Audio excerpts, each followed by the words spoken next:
Good afternoon and welcome to this Orkney International Science Festival event.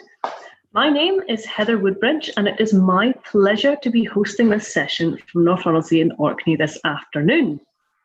The Orkney International Science Festival is entering its 30th anniversary this year, and we are marking the occasion with our very first online festival. This year we are delighted to bring a full festival programme directly to you wherever you are at this moment. Today, I'm joined here by Dr. Tom Rendall, who joins us, I believe, from Kirkwall. Hello, Tom. Hello there, Heather. So just a wee introduction for folk who don't know Tom. Dr. Tom Rendall left the Sanday school at the age of 15 to work on the family farm. But his deep interest in study was recognised by the school's headmaster, who provided evening tuition to a group of the young people on the island.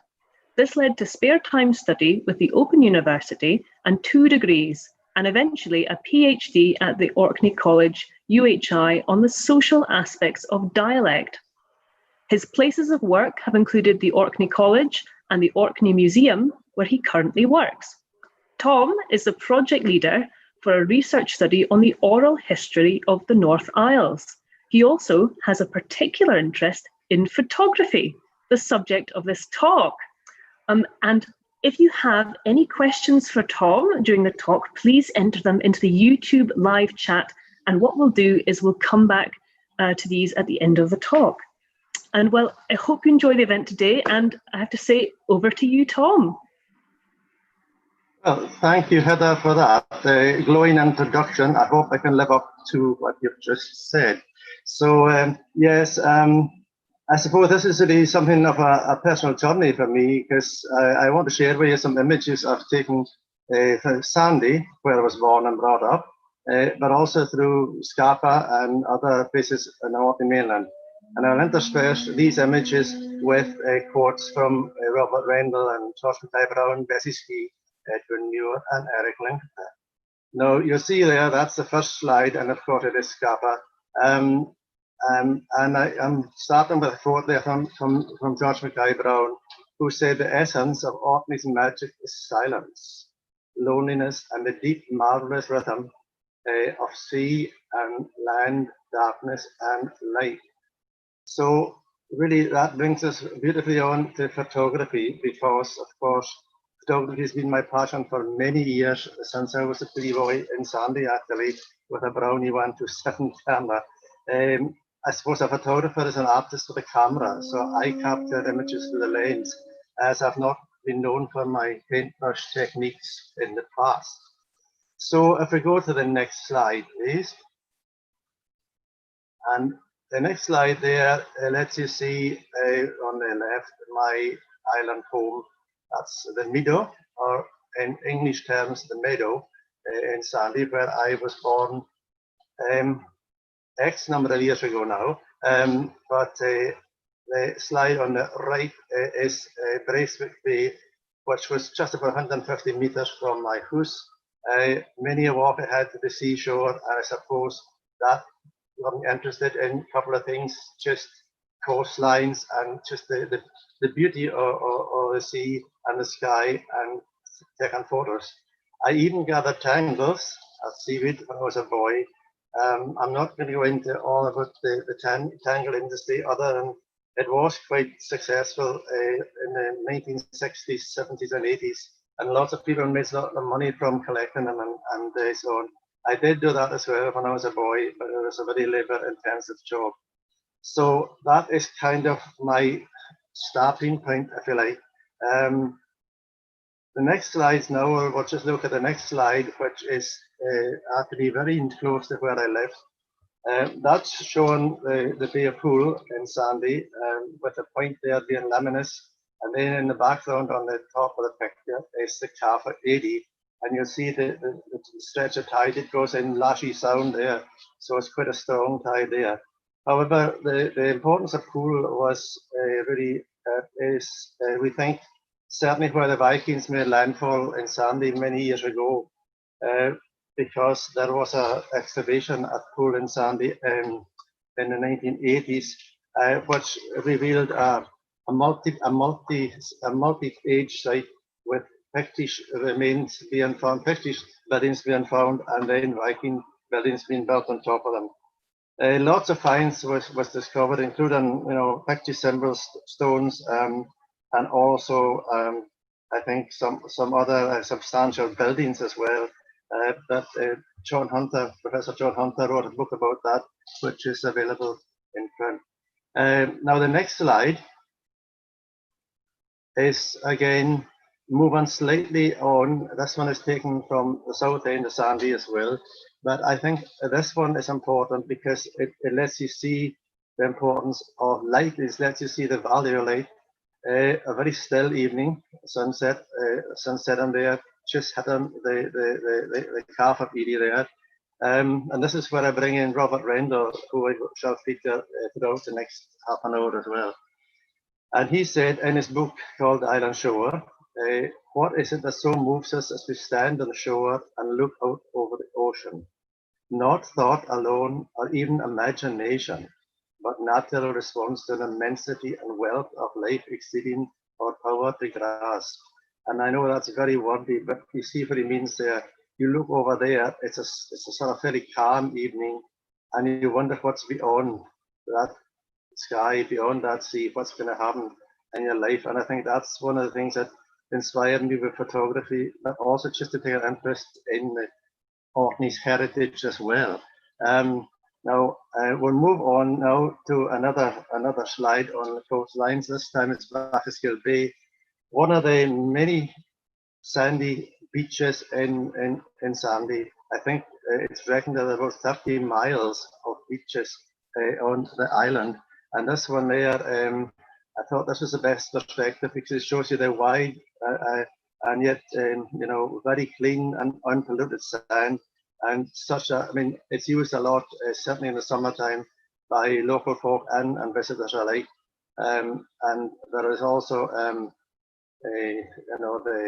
the fact that you can get access with two different roads.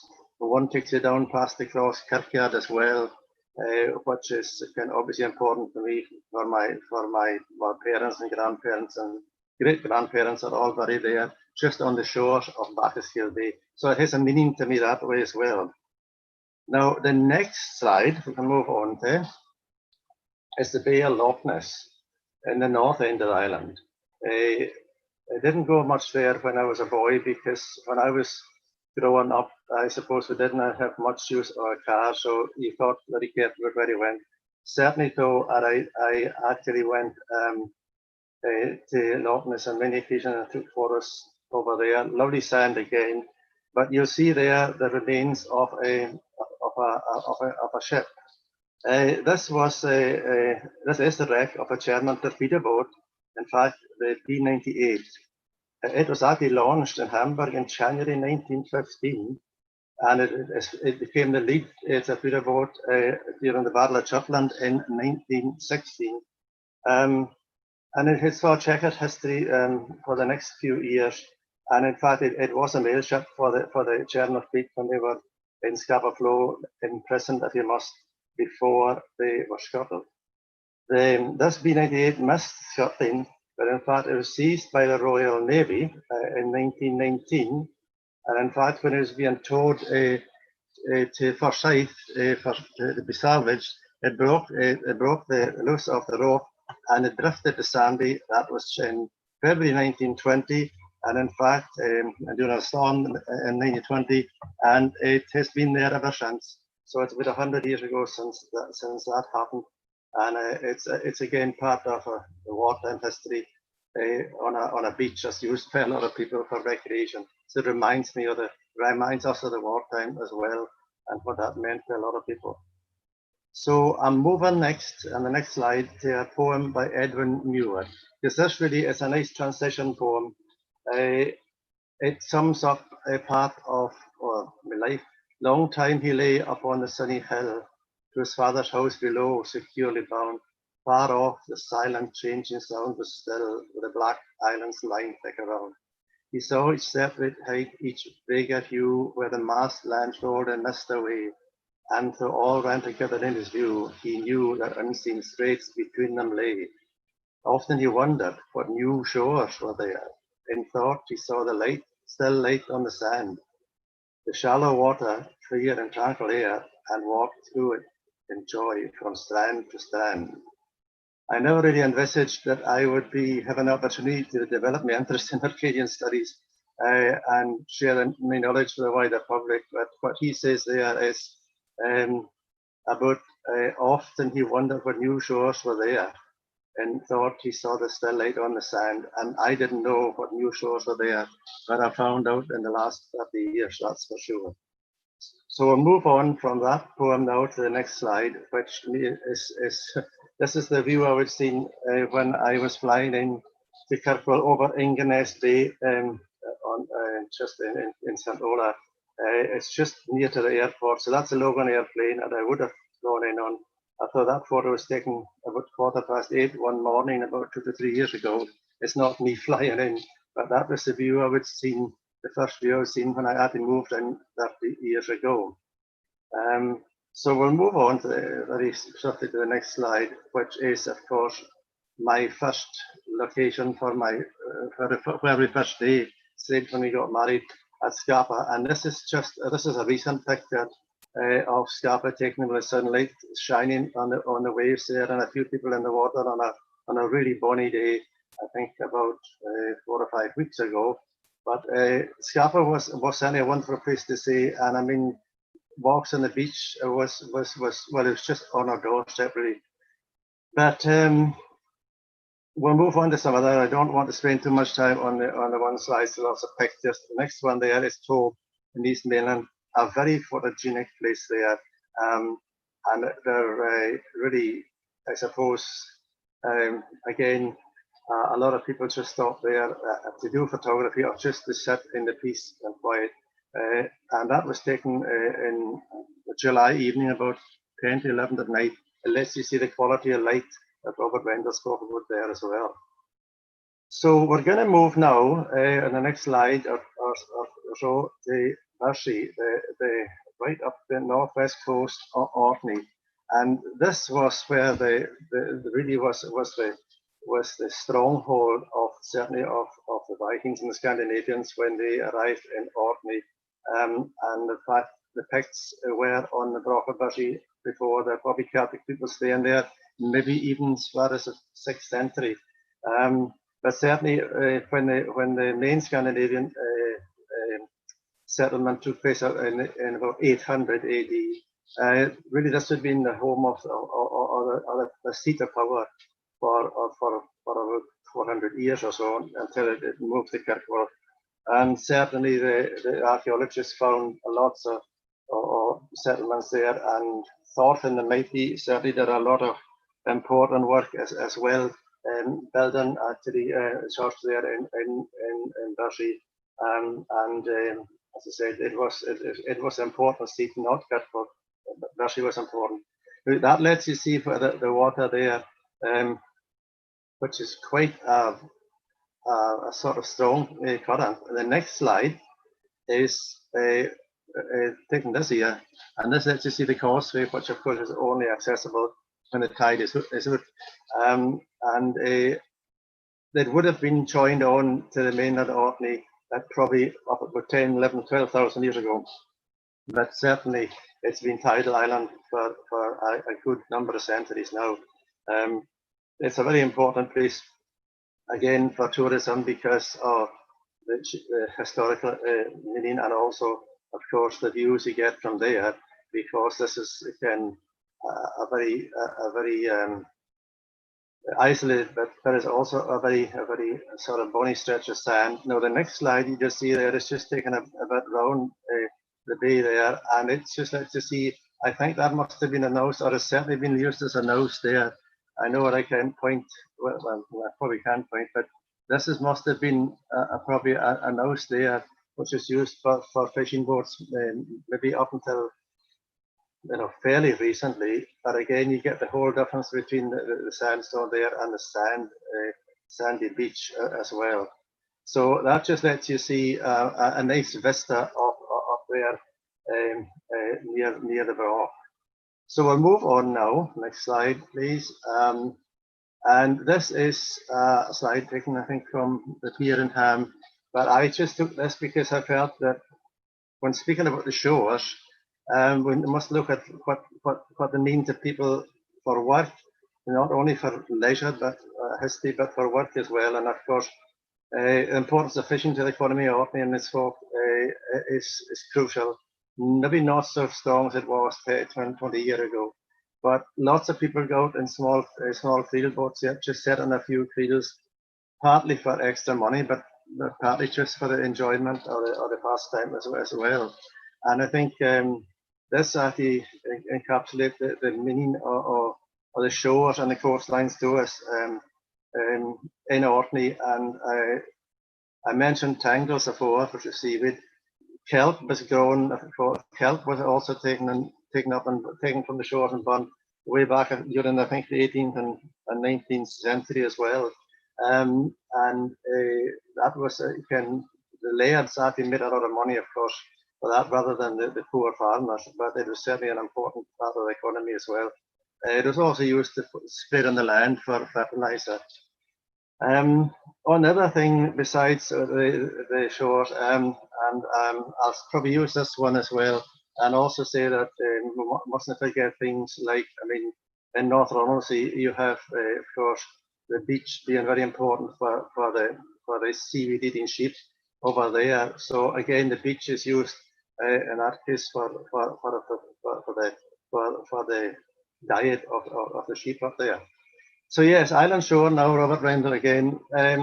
He said in his book, the simple pleasure which a field of daisies at Birsay gave a boy of 7 was multiplied 1,000-fold when he came upon the inexhaustible treasure of the Orkney shore. And yeah, he left the Birsay, which is just down the road from my house actually. But then he realized that when he saw that was nothing to what he saw on the Orkney shore, and he wrote a lot about that in his book called Island Shore.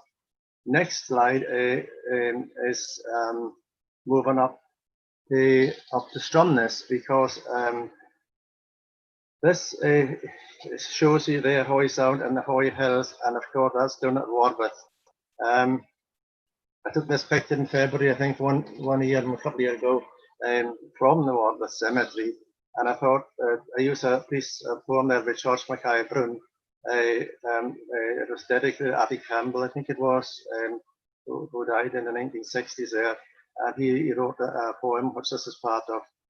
For that far glen you crank your aged car, but that the faint bell cry of tide changing in the Hoy Sound, the corn sludges that salt the deep flow would draw you home to where you are at Warbeth among the dead who do not die. Next slide, please.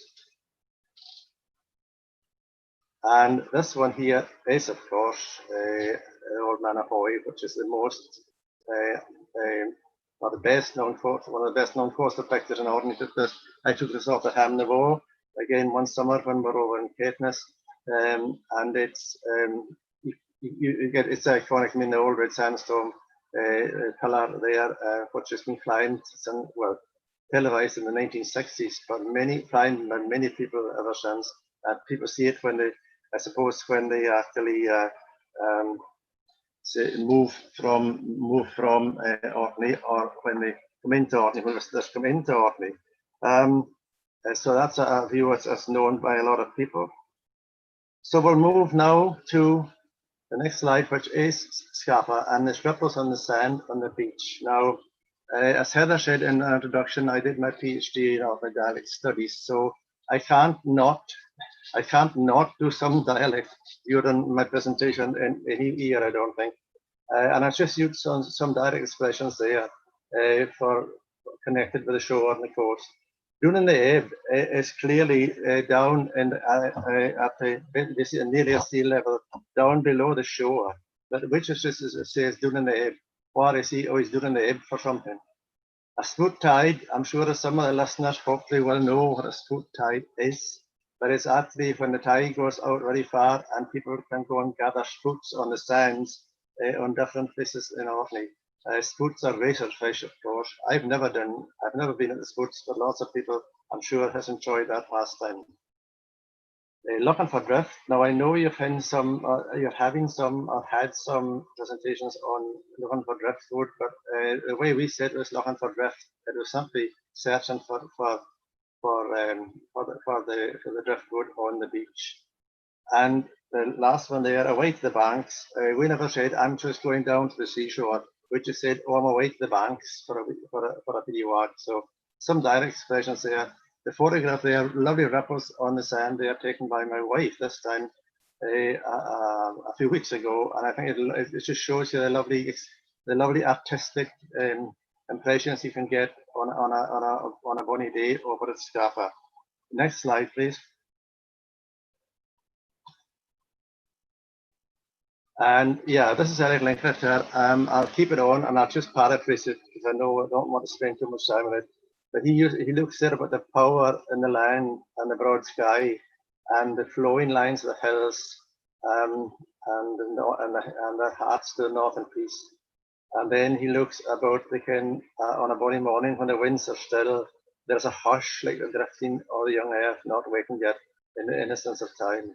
And obviously he goes in, we've just been looking at Hoy, but he's going to, I have lain below the great cliffs of Hoy that rise 1,100 feet sheer above the sea. In the evening light, they were red as a wine stain, and flowing from the pillared walls of tropic air came the gathered warmth of the day. So that is a bit about Scapa Flow. And I'll just move on to the next slide now, please, which is just a bit of indulgence. But here's my photography interest coming in. I do lots of sunsets because Scapa Flow is very near to my house. I can actually walk over the road a bit and get some photos taken of Scapa Flow, or I can take the car and take 4 minutes down to Scapa Flow. The horizon being very near to the top of the photograph works when you're taking a photograph there on the left, because you get the sun playing on the sand there, and it really is very effective as a picture. A slightly different aspect, but more or less the same place the photo was taken on another evening.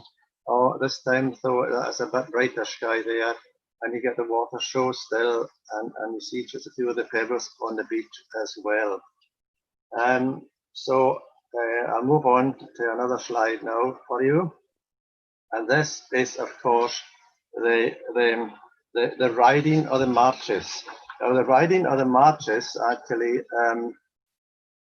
I suppose it was, well, it really is a tradition dates back to the 15th century when the Royal Charter was granted to the town of Kirkwall by James III.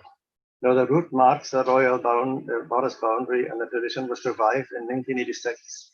And it's also well attended, as you can see there, by them walking along the beach there. There are a lot of people, young and old, and from bigger horses to smaller ponies. It normally takes place in August, and it has done every year since 1986 till this year, when we know what happened with the COVID-19 situation. It didn't happen, of course, this year. But Scapa there, and you can see in the background, of course, another important place there, which I'm sure some of us will have partaken of some of the products of the Scapa distillery, which is over there on the coast as well. So you get the riding of marches there, and industry producing quite a good whisky as well. So so that is, I guess, one of the uses of Scapa Beach, in addition to people using it for swimming and so on, and some other sports. Next slide, please. And this is taken from nearer to my house actually, but this is a view I can get on a really lovely evening. I just couldn't miss it. Taking sunsets is a thing you don't have to, you can't plan it. You just see the sky and hope it's going to work out. You can't really plan an evening. You don't know what it's going to turn out. But I thought I got the moon there, of course, there on that lovely red sky, and I had to focus really quite in on it because I wanted this sort of aspect of the sky there and seeing it on the water there at Scapa Flow. And I think that was just a brilliant picture. And this moved me on to Bessie Ski's poem, which is the next slide. Yeah, and she says there, the moons of Jupiter suspended slow, swung by the glory of the southern sky. dark water moving to a silent night with phosphorescent tide rate riding high. And I felt within the last of sunset, walking beside the tiger lily's glowing scent, the touch of youthful lips calling to youth, the gathered sweetness of a sweet content. And I think that it's a stillness there and the calmness of the sunsets. And when we move on to the next slide, you'll see that it's not always so calm in Scapa Flow, because this was taken on a very windy day in January, I think a couple of years ago, when I decided to risk going down to Scapa, because the sea was hardly washing over there on the road. But I got a position of safety beside my car and took this, and it really shows you the volume of the sea there. We get lovely aspects of sunsets, lovely calm waters, but this is when Orkney the seas can be seen at its best and at its worst, I guess, as well. I mean, I suppose Scapa Flow is again quite well known for its being a sort of place of tidal of sheltered waters as well. But it also means that you sometimes can't actually travel on it. So we'll move on towards the last few slides here. This one is a more wider aspect of what I've done. Oh, hang on. I'm just readjusting something on my computer. Right, there we are. So this is just a wider shot, and Scapa Pier is on the left of the shot there. And again, the wonderful glow coming in over the beach there. I can say that Scapa Flow has been important in 2 world wars with being a naval base. It's been also the site of a quite a number of sad occasions, and of course, in 1939, in October 1939, the Royal Oak sunk just really around the corner from the pier there, very close to the Glaveness, not the Glaveness at all, over near Ham anyway, but near I can't remember the place now. Never mind, we'll leave it at that. Yet that's one. And yes, anyway, the Royal Oak went down, well, also 800 or more people, and it's one of the sad occasions as well for Scapa Flow. Of course, not so important as a naval base anymore, but we have lots of history at the Naval Museum at Linus, which will be opening hopefully next year. A new museum there, upgraded. But also, I mean, Scapa Flow is now important for the oil industry as well since the 1970s. So it takes in a lot of revenue both for the Orkney Islands Council and for the people of Orkney as well, the jobs. Now, my next slide is coming up. Next slide, please. Thank you. That lets you see again on a summer's day taken a few weeks ago. Yeah, thank you. We'll leave it there. It shows you Scapa Pier, where the tugs serve the boat, serve the floater, and the tankers come into the port there at the Scapa Pier. And that just lets you see the different, again, from a photography point of view, different colours there of the water there. And that's very near to the road it's taken up from, but just on a very level base there, where the sun coming down. That's in the afternoon, so the sun's in that level there, and it just lets you see the beauty or the photographic beauty of the place. So next slide, please. And we're doing Robert Rendall again, and I like what he says here. It's hard to tell what gives our Orkney shore their distinctive character. It has something to do with the light. As Edmund Muir noticed this and wrote, "The still light on the sand, the shallow water clear in tranquil air." It must have been this translucency of light into which the islands swollen that gave rise to the legend of the Vanishing Islands. And I think that was the story about a place called Heather Blether, which was used by storytellers quite a lot islands just simply vanished like Atlantis. But that's going into a whole new scene there that I can't really discuss in this particular presentation, but that's more for other people to speak about. So yeah, so the next slide, please. And we're coming to the last slides now, because I'm summing up now, but this one again was one of my sunsets with the lovely blueness on the water as well, and the sun just, a bit of cloud there, but the sun just peeping over there. They provide their rays right into the beach. The solitudes of land and sea assuage my quenchless thirst for freedom unconfined.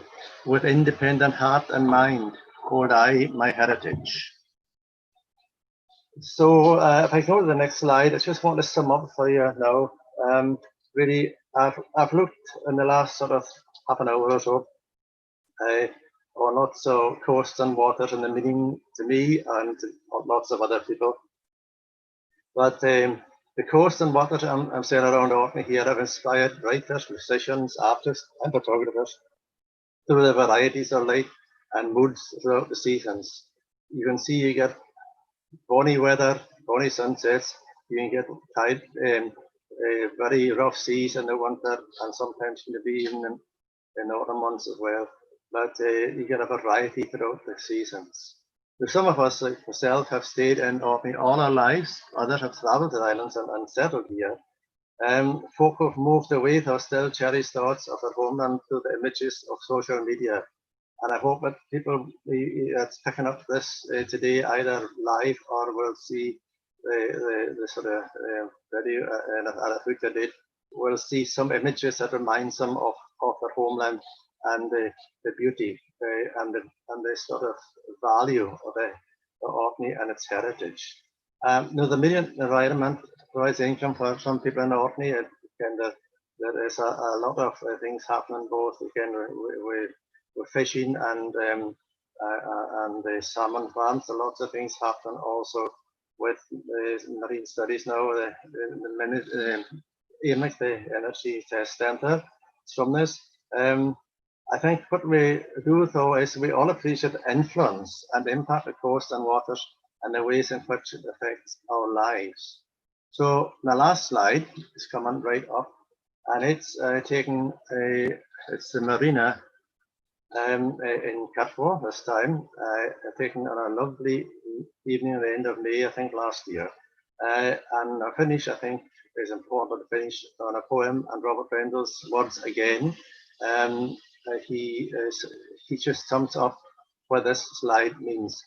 I'll just read it to you, but I have seen like treasure long concealed, a sudden radiance break from evening skies, and everything on sea and shore and field in flawless essence move without disguise, and watched with awe beside the old sea wall in the hushed silence of a summer night. O'er land and sea an innocent beauty fall, the setting sun had touched the world with light. Thank you very much for listening, and I hope you enjoyed that presentation. Oh, thank you very much, Tom. That was excellent. What stunning photographs in that slideshow.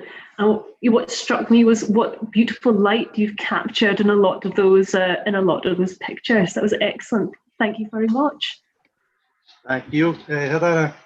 Yes, capturing the light is not all that easy sometimes because, as I said there, you can plan how you want the photo to be taken. You just have to wait for the right circumstances and go and take it. Excellent. We've got a few questions about light as well. I'm laughing because I'm not an expert on it, but let's see how we go anyway. We'll see what we can do. Okay, we've got our first question here from Richard, and he's asking, do you think, is Orkney good for photography because of its latitude and hence light, or more to do with the low sun over the sea? And have you done any astronomical photography? I'll answer the last bit of that question first, because I have not, because I tend to do sunsets rather than astronomy type things for the moon. I've done a few photos or moon shots, but they weren't good enough for today, and they weren't fitting in there. But I think it's to do with well, I mean, because of the latitude, as you said, I mean, we're very far north, and therefore, as you well know, because you've lived in North Orkney and a lot of time as well, you get the long summer evenings till, I mean, the light is good at midnight. So I think that gives us a big help as well. I think it's the latitude we're on. And yes, of course, I mean, because of the horizons that we have here in Orkney, it lends itself so very well to get on shots like what I've just done there, because it's just a photography. And the same when I took photos in Sanday. Sanday is very low lying as well, so it's the same idea. Thank you. We'll move on to the next one. I've got another question from Richard. What is your favourite part of Orkney to photograph? Oh, maybe a difficult question. I thought, Heather, when I was doing this, I thought somebody is bound to ask me, what is your favourite bit? Now, any people from Sanday is listening to this, or can pick it up, is going to say, why did you not say Sanday? What I will say is a bit of cop-out here. Where you saw that photograph of the calf of 80 there. Now, that, in a way, was the first, that's not the actual photo I took to begin with, but my first ever proper sunset that I took was that same one I just showed you there. So I think, if you like, that kind of got me started on sunsets. However, and I have to be honest with you, Scapa has meant a lot to me because I stayed there for a couple of years and so on. But I think proper Birsay has a lot to beat it because of the variety there. I mean, the rocks and there are a whole lot of different things you can get there. So I'm going to be very careful. I suppose some shots in Sanday because of their, I suppose, sentimental value. But from a photography point of view, it's a close thing between Birsay and Scapa. I don't know. Well, let's say I think Sanday and Birsay. Sounds like a good choice. Thank you. Excellent. We've got a couple of comments here about Scapa Flow. We've got a comment from Martin, and he says, Scapa Flow is incredible. The view from the little road over the hill at Orford is stunning and never fails to inspire. Yeah. That's lovely. And we've got another comment about Scapa Flow from Julie, and the question. Julie says, the Scapa Flow vista is always changing. My folks stay in Ham and have gotten used to all the lights of the rigs stationed in the flow. Oh, yeah. And shortly they're building a deep water port at Deepdale. And she's asking, have you tried to photograph these lit structures? What did you say that again? She's asking, have you tried to photograph the lit structures or the rigs in the flow? No, thank you. Interesting question there. It's a good one because no, I think there are only certain parts, I think, from maybe doing it mechanical that I would get them. You need to be further out of what I normally do, so I would need to think about that. I have done one or two photos of the rigs at Sankat out there, but they've been too far away. You know what I mean? But this is the great thing about the technology things. I'm coming back to the rigs in just a couple of seconds there, but when the wind turbines was built in Sanday, I thought, oh dear me, what's this going to do? But it actually provided a structure that you could take a photograph of against the sun. The rigs are the same in the flow. It's a technological thing and fairly new thing, but they provide an active facility there. But no, I have not done anything with that yet, but it gives me an idea. Excellent, thank you. Oh, we've got a question now from Richard, and he's asking, what is your favourite camera? Oh, Richard, I've gone over different cameras. I started away, my first single lens reflex was a Russian camera. I've gone through Praktikas and Pentexes, but right now I am fixed on Nikon cameras. I have a Nikon digital LSR camera, and a lot of the pictures I've taken, I don't have the camera on my desk with me, but a lot of the pictures that you've seen today has been taken on a very good quality Nikon compact camera. I mean, it's a really good telephoto on it, but it takes really sharp shots. So it just lets you see you don't spend thousands of pounds to take good photos. I mean, you need a good lens, and I think Nikon, and I'm not advertising for them, but Nikon for me works because they provide me with the results I want. So, thank you. Well, we've got a couple more questions, comments to go, and then it's sort of time to wrap up, I'm afraid. We've got a comment from Gary, and he's saying, what true reflection that, and he says he lived in Orkney as a kid, but loved seeing the pictures on social media and pictures at this festival. And he says, especially given his annual return around the Nature Festival, it couldn't happen this year. So I think, you know, it's great to see photographs of folk who aren't able to come home at this time. So thank you, Gary, for that comment. Lovely. And we've got a final question for you, Tom, from Martin. And he says, Tom, how often do you go out to take photographs? And do you have favourite camera settings for photographing the sea and the shore? Right, on the settings one, Richard, I mean, I always just go to using a reasonably slow, I mean, I normally do it in automatic, so the camera decides for itself, which is easiest, because when you're taking a sunset, you don't have a lot of time to you know, to think about it, so not automatic. And how often do I go out?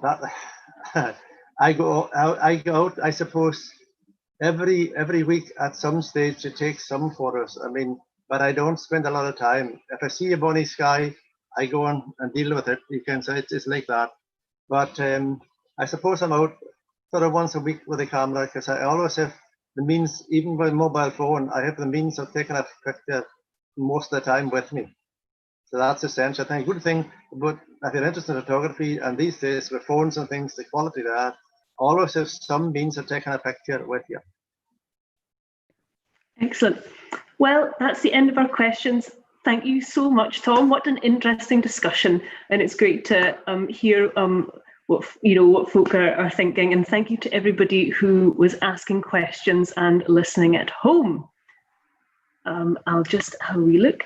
Our next event, we have a few events coming next. We've got a film premiere at 3:30 with Professor Mark Edmonds. You can get that on the YouTube channel, and the link is also on the website. Our next talk is at 5:15, The Science of the Nest, with Nick Card and some colleagues. And I have to say, we also have a few spaces available for our PD Kirk lunch events next week, and of course our evening Festival Club table sessions. So if you'd like to relax around one of our virtual tables and meet some of the festival speakers, please do register to join us for these events. And the links for these will be posted in the YouTube live chat, but you can also get them on the website. And if you are enjoying the festival, please do like us on Facebook page, and please follow our YouTube channel. And a final thank you again to Tom. Thank you so much for joining us today. And I hope that everyone at home, you have a great rest of the day. And thank you so much for coming. See you later. Good afternoon. Goodbye. Thank you.